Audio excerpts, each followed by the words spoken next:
We have a quorum, Madam Chair. Awesome. Thank you so much.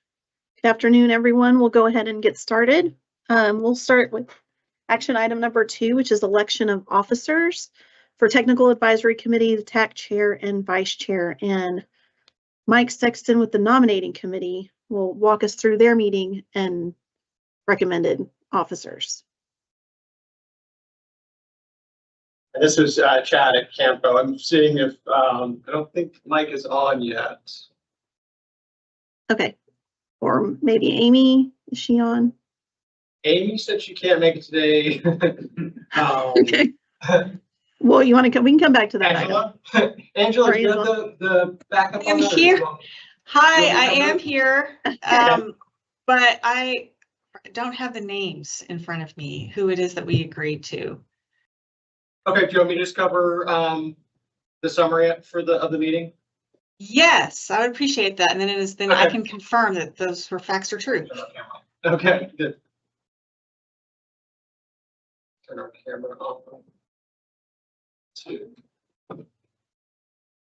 Okay, so the nominating subcommittee on February 13th and to consider the candidates for the TAC Chair and Vice Chair. And we had received one candidate for each of those roles, both of whom we talked to beforehand, and they had expressed their willingness to serve if elected. And the candidates are Emily Barone from City of Pflugerville for Chair and Richard Mendoza from City of Austin for Vice Chair.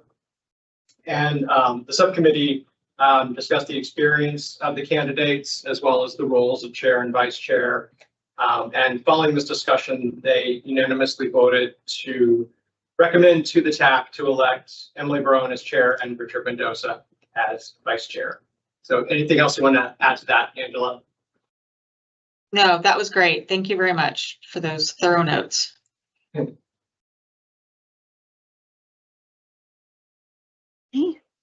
Emily, if you're looking for a motion, I'd be happy to make one. Sure, and thanks. Ed calls it. I move for the approval of the nominating committee's recommendations. Do I have a second? I'll second that. Okay. Very good. All in favor? Aye. Aye. Aye. Aye. Okay. Good. Any opposed? Sounds good. Motion carries. Thank you all for your confidence in me leading our meetings. We'll move to item 3, approval of our January 27th, 2025 and February 24th, 2025 meeting summaries. Bob Day moves approval. Thank you, Bob. And a second? Jacob Callahan, second. Thank you, Jacob. Okay. This is Chad. I want to know really quick Yep. that Louis Saloni from City of Georgetown was present at both the January and February meetings. So we're just going to update that in the meeting notes. Okay. We'll include that in our motion. All those in favor? Aye. Aye.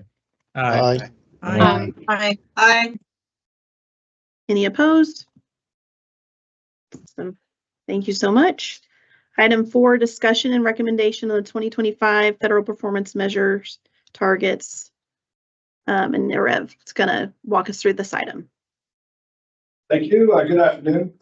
As we spoke in February, this is an item that we have to do every year because in 2012 and 2016, Congress adopted legislation that said all NPOs, Departments of Transportation, and transit agencies adopt what's known as Transportation Performance Management System, which is basically a system to understand whether our investments and policy decisions are being used to achieve national performance goals. The way we utilize this process is through a variety of actions, including performance-based selection criteria, monitor the investment progress and the impact, and through our planning products such as the TIP, the RTP, and our local planning studies. We also adopt regional targets, which is what we are here to discuss today. Next slide, please. So the way it works is that on the left there, Congress establishes performance measure goal areas. And then from there, the Federal Highway Administration and the Federal Transit Administration, they develop goals and performance measures. And then it's up to the Departments of Transportation, MPOs, and transit agencies to create not only targets, but then plans and programs that are designed to meet those targets. And at this time, I just want to mention that CAMPO, just like every other MPO in the state, always adopt TxDOT's targets, mainly due to financial and resource constraints that we just do not have that capacity to create our own targets. Therefore, just like every other MPO in the state, CAMPO always adopts TxDOT's targets, which is what we are here for today. Next slide, please. So these are the targets that we're discussing. These are 5 categories, 25 total performance measures. The column on the left is the name of the category, and the column on the right is the actual target number. The number inside parentheses are last year's targets, and the number outside the parentheses are this year's targets.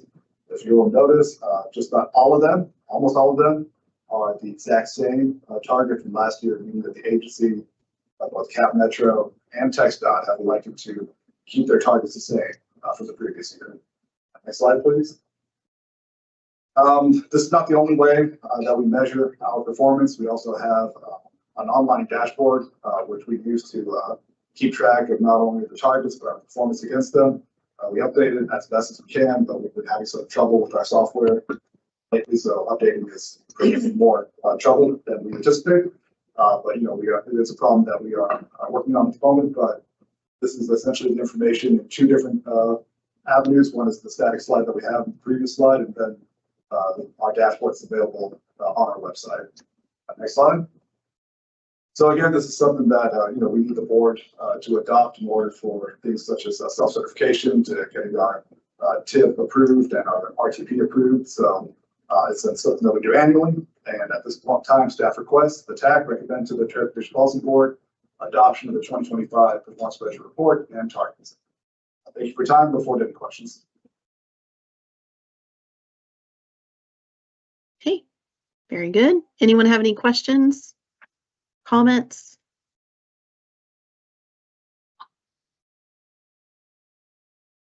Not seeing anyone. Okay, with that, we're looking for a motion or action today on this item. Anyone have a motion to approve this item?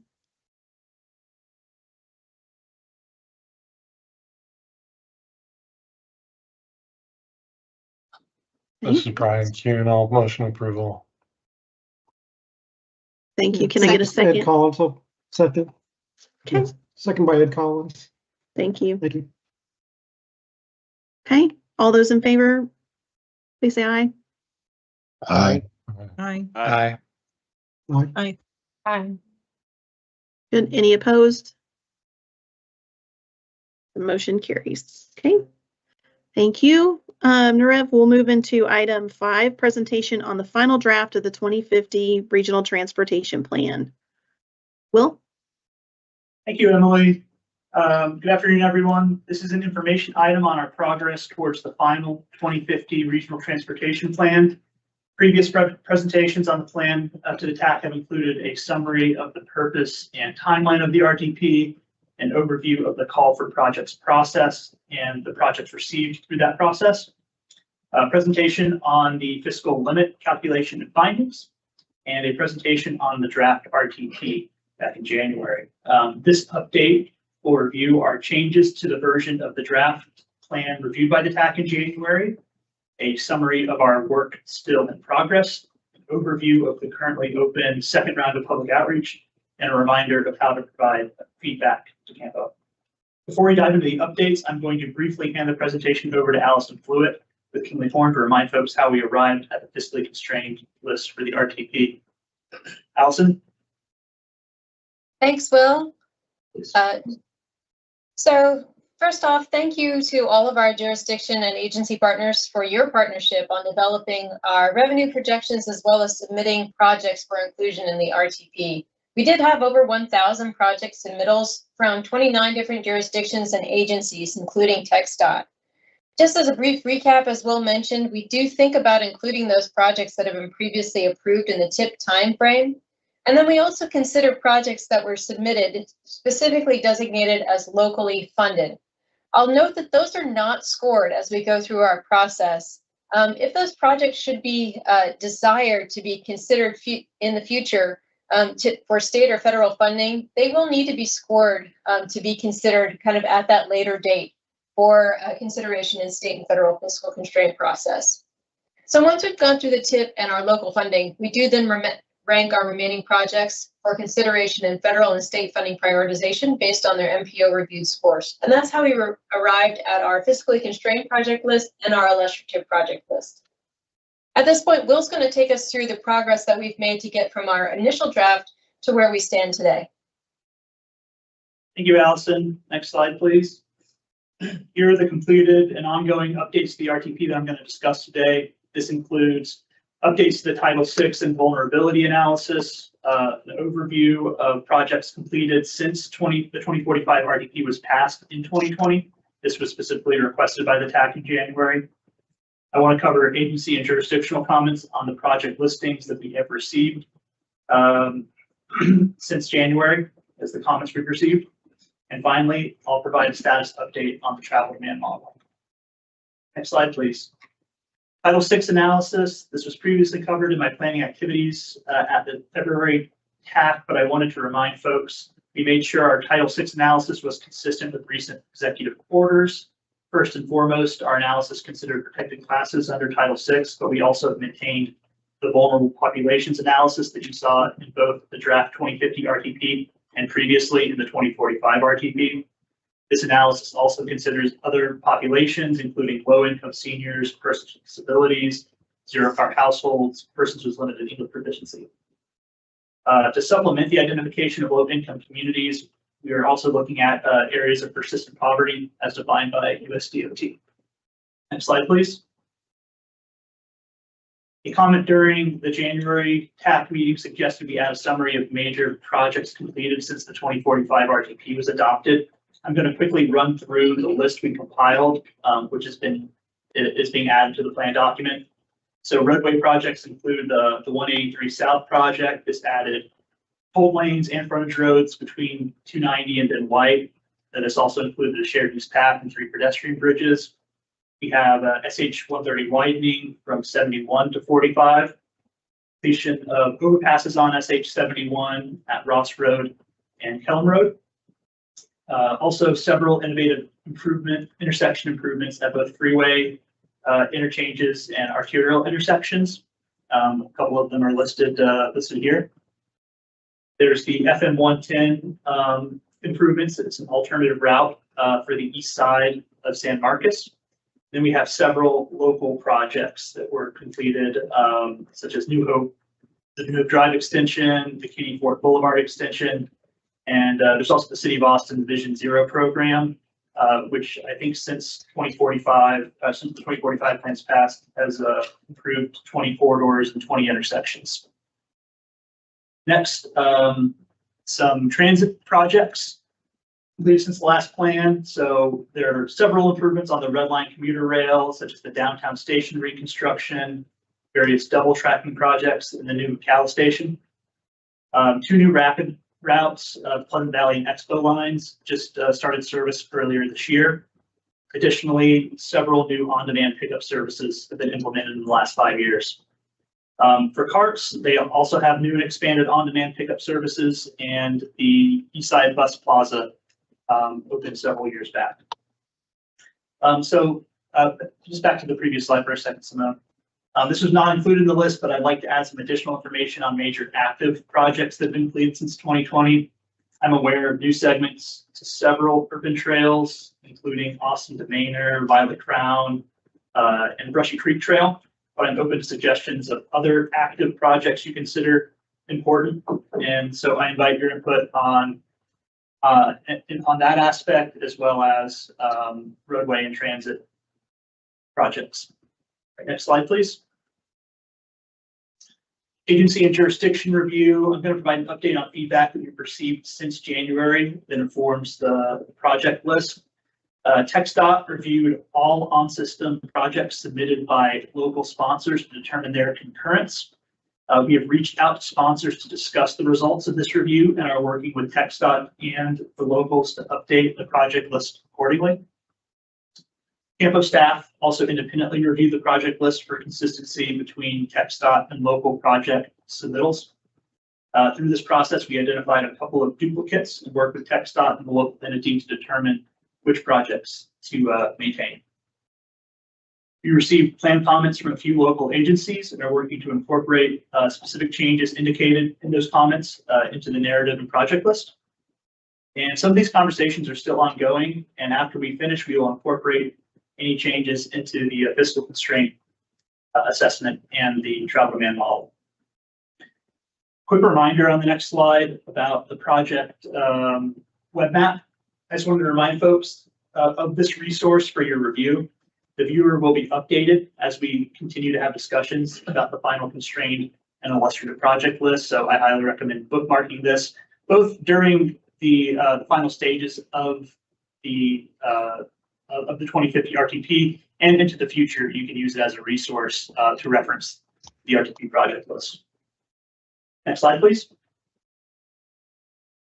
Travel demand modeling, because we are still working on updates to the project list with the sponsors, updates to the travel demand model are still in progress. What we've heard previously from the TAC is that the updated summary should include the following metrics: daily vehicle trips, person trips, transit trips, and person miles of travel. So we'll make sure that these are incorporated into the next version of the results that you see. I also want to note that the 2024 county population estimates were recently released by the U.S. Census. We took this opportunity to see what growth has looked like since 2020, which is the base year of our new model. Based on the 2024 population estimates, the actual regional growth is generally tracking our forecasted growth. So actual regional growth has been 2.8% per year compared to the 2.4% forecasted growth rate. So they're both tracking pretty well. Next slide, please. Just a quick update on community outreach. The second round of public outreach is ongoing for the RTP. It opened in mid-February and will close on April 15th. Our outreach methods include an online open house, in-person events and open houses, and of course, mail-in and phone commenting options. Next slide, please. In total, we will host 13 in-person public meetings, 2 in each county, plus the public hearing ahead of the April 14th policy board meeting. In addition to the draft RTP, we will be seeking comment on the regional safety action plan at each of those in-person meetings. And staff from Travis County will also be present at each of the meetings within Travis County to present their parallel efforts on the Travis County Safety Action Plan. Slide, please. Just want to wrap things up with a summary of next steps. So as I mentioned, second round of public outreach is currently ongoing until April 14th. We will be presenting on the draft plan at policy board on April 14th, the same day we have a public hearing. Comment period closes the day after that on April 15th. We will come back to the TAC on April 28th for a recommendation on the final plan. Before that, a revised draft of the new document will be available for your review.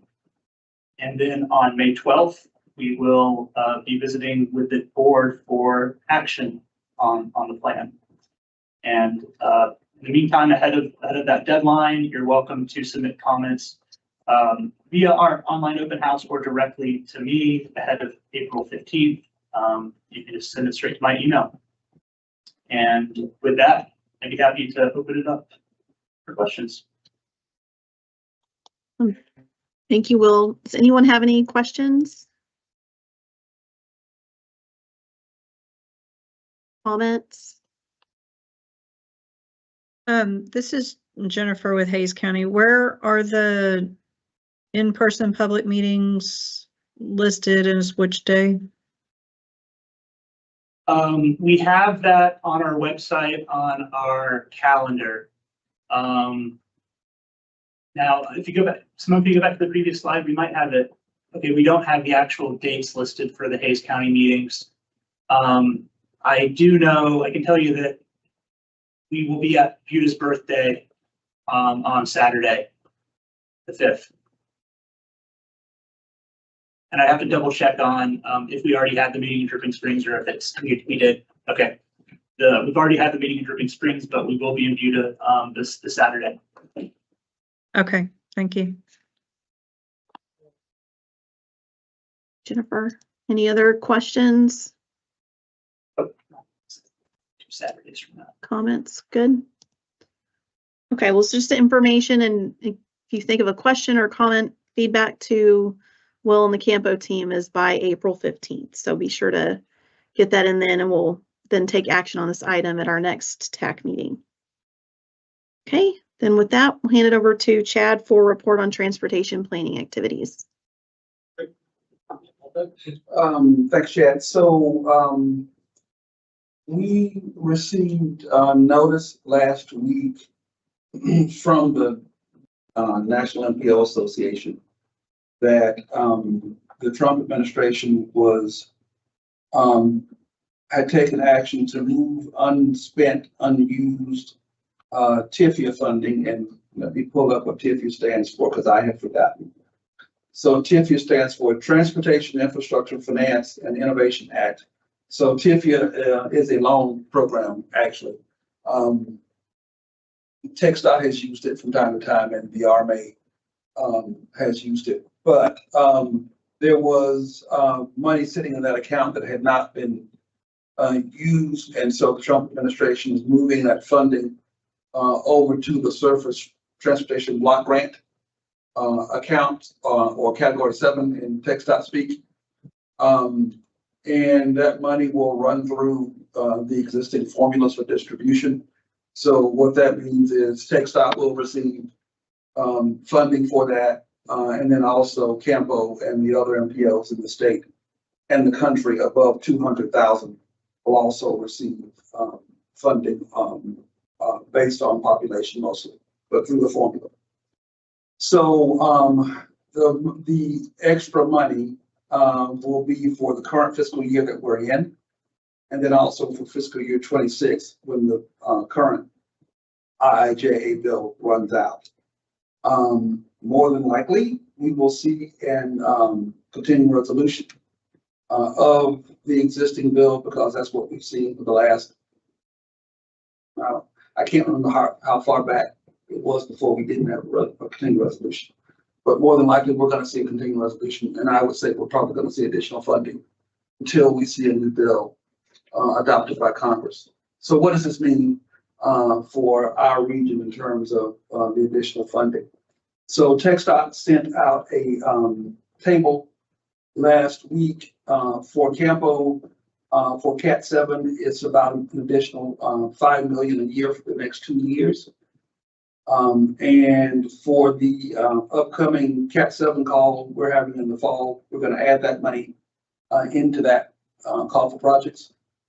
Also for the Transportation Alternatives program, that's another 630,000 or so additional per year for the next 2 years. So, we're in the middle of, towards the end of the TASA call now. And what I discussed with Ryan was if we have enough projects that meet the criteria, we can fit them in, and we can just go ahead and add that TASA money to the pot. I don't know whether if we have projects that consume all of the money now or not, but Ryan can address that for you when we go through the TASA and carbon reduction program call next month. So the additional money that's coming through does not come with obligation authority with it. When I discussed that with TxDOT, TxDOT said that their plan is when August redistribution happens this fall, they will get additional obligation authority, and it should be enough, more than enough to cover the additional funding in and Cat 7 STDG that the state will get, and the rest of us will get. And just to refresh folks' memories, generally every fall, there's an August redistribution of unspent funding and obligation authority on the federal level.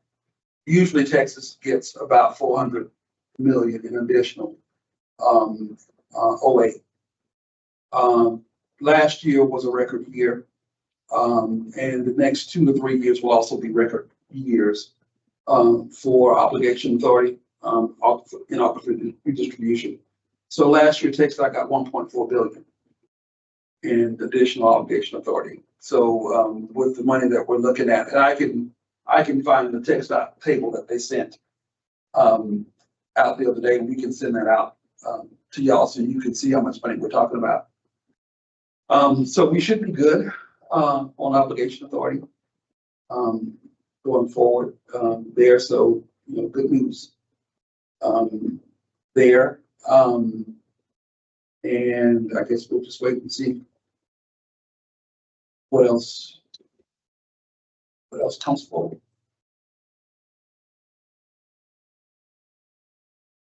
That's all we have for the planning activities announcements. Great. Any questions on that from anyone at this time? Everybody's so quiet today. Okay. Okay, with that, we'll go to TAG chair announcements. The next policy board meeting is coming up on April 14th. And our next TAC meeting, where we'll act on the 2050 RTP, will be April 28th. Okay, so with that then, short meeting, and we'll adjourn at 2:28. Thanks, everybody. Thank you. Thank you. Thank you.